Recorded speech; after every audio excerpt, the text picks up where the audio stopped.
Jata tije migao ma koro chal mar futo mar yamo e kor lwasi Laktar David Gikunga owacho ni pinje mag Afrika kale midhiero mar medruok liet mokalo kendo koro dwarore mondo mi oyud okang' mapiyo mar kedo gi midhiero makamano.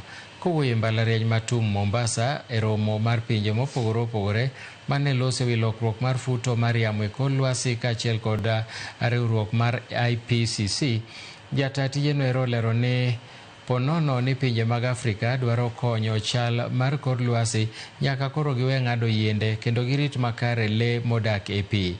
Mbalarianyno kaachiel kod josayans bende idwaro ni mondo mi obede okang' mambele matimo nonro e konyo geng'o midhiero makamago.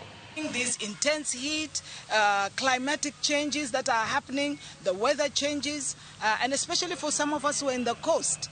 As I said, we have seen that the increase in temperatures are even affecting our ocean ecosystem. We're also looking at the impact of climate change on sectors which have necessarily not been considered as vital.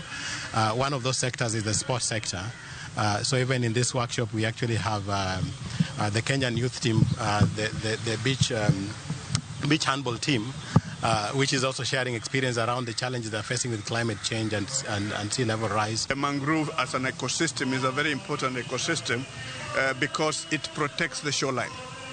And I think from the cyclones that we experienced before, you'll find that those areas that we have mangroves, there was less impact as compared to the others.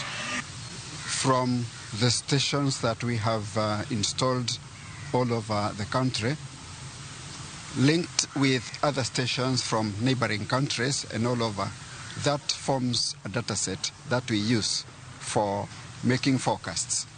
We also archive data